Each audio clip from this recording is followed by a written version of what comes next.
ওকে, so এবার আমরা যেটা করব রাউটিং দেখব। সো রাউটিংটা অ্যাকচুয়ালি আমরা এখানে দেখেন এই যে রাউটের মতো web.php, এখানে বেসিক্যালি রাউট করতে হয়। সো এখানে আরেকটা ফোল্ডার আছে api.php। সো আমরা যেগুলো এপিআই বানাবো সেগুলো আমরা এখানে এপিআই হিট করে কাজ করতে পারি। সো আমি সাপোজ এখানে লিখতেছি, হ্যাঁ, আপাতত চেক করার জন্য। সো রাউট গেট, দেন আমরা একটা রাউটের এখানে নাম দেব, সাপোজ হচ্ছে ইউজার। ঠিক আছে, সো ইউজারের পর আমরা এখানে একটা কল ব্যাক ফাংশন বানাবো, যেটার মধ্যে আমরা সাপোজ কোনো একটা কিছু রিটার্ন করে দেব। রিটার্ন, ওকে, সাপোজ হচ্ছে মনে করেন হাই, সাপোজ হাই, এটাই একটা আমাদের হচ্ছে রিটার্ন করবে। সো এখন এটা আমরা চেক করব কোথায়? এপিআই। সো এপিআই চেক করার জন্য বেসিক্যালি আমাদের পোস্টম্যান ইউজ করতে হয়। সো এটা সম্পর্কে আপনারা অনেকে জানবেন বা জেনে থাকবেন। পোস্টম্যান গুগলে সার্চ দিয়ে আপনারা ডাউনলোড করতে পারবেন। এটা আপনার এক্সটেনশনও আছে গুগল ক্রোমের, হ্যাঁ। সো আপনারা চাইলে হচ্ছে এক্সটেনশনটা ইউজ করতে পারেন।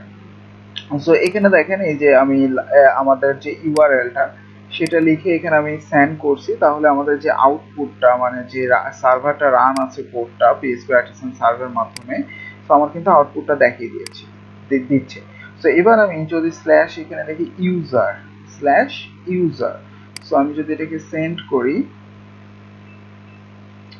সো এখানে দেখেন সেন্ড করলে আমাদের কিন্তু পার্স ইরর আসতেছে, সিনট্যাক্স ইরর আসতেছে, তাই না? সো আমরা সামথিং এখানে ভুল করছি, একটু দেখি আমরা টেস্ট করে। এই যে আমাদের এখানে আমাদের সেমিকলন দিতে হবে, যার কারণে আমাদের ইররটা আসছে। সো আমি আবার এখানে হচ্ছে যে সেন্ড করি।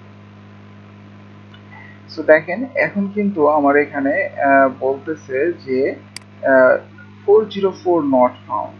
কারণ হচ্ছে আমরা কিন্তু সরাসরি রাউটে কল করিনি, আমরা কিন্তু এপিআই এর মধ্যে করেছি, তাই না? সো এপিআইটা আপনাকে লিখতে হবে, তারপরে আমাদের ইউজারটা লিখতে হবে। এবার দেখেন, এবার কিন্তু আমাদের এখানে চলে আসছে হাই।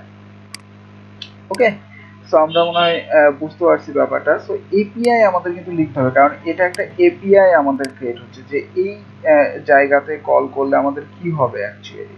সো ইউজার এই এপিআই এখন কল করলে আমাদের একটা রিটার্ন করতেছে হাই। এটা একটা রাউটই, হ্যাঁ, রাউট বললে চলো। আপনার যেটা web.php তো এটা লিখতে পারবেন, কোনো সমস্যা নেই। তো আমি এটা লিখতেছি কারণ আমি পোস্টম্যানে দেখাবো এই জন্য। ঠিক আছে, সো আমাদের এখন কি করছে, রিটার্ন করছে একটা জিনিস।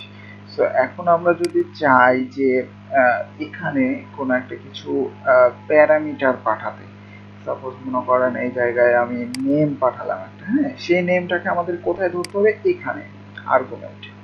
সো নেম ধরলাম এবং সেই নেমটা আমরা কি করতে পারি, এখানে ডট দিয়ে কনক্যাট করে আমরা ডলার নেম এভাবে বসিয়ে দিতে পারি, রাইট? সো এখন আমাদের বেসিক্যালি কি হবে দেখেন।